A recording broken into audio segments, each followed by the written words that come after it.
Hi hello வணக்கம். கலையின் காமெடியில் இன்று என்னங்க, நான் செஞ்ச பாயாசம் எப்படி இருக்குன்னு சொல்லவே இல்லையே.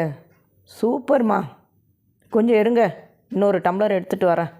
அப்பா, பாயாசம் நல்லாவே இல்லையப்பா. ஏன்பா பொய் சொல்கிறீங்க? டேய், கல்யாணம் ஆயிடுச்சுன்னா ஆண்கள் நிலமை இப்படி தான்டா.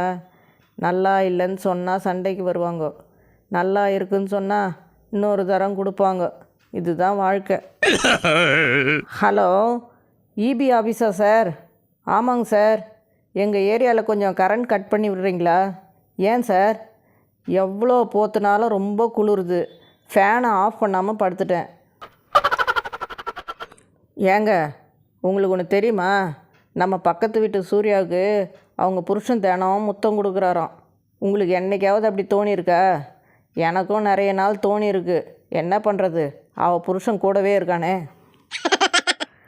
டேய் மச்சான், நம்மக்கிட்ட யாராவது ஹெல்ப் கேட்டால் பண்ண முடியாதுன்னு எப்படிரா சொல்கிறது?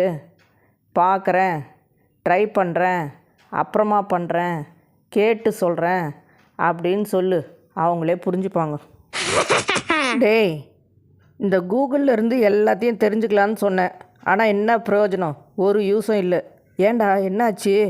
பரீட்சையில் எந்த கேள்வி வரும்னு கேட்டால் அதுக்கு சொல்லவே தெரியலடா.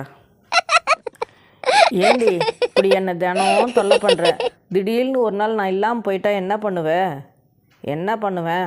ஒரு அழகு அரிசி கம்மியாக போட்டு சமைப்பேன். என்னங்க ரொம்ப டல்லாக இருக்கீங்க? ஒன்றும் இல்லை, பரவாயில்ல சொல்லுங்கள்.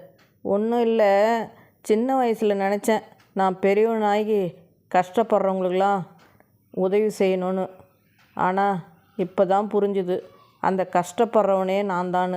அதை நினச்சி தான் சோகமாக இருக்கேன்.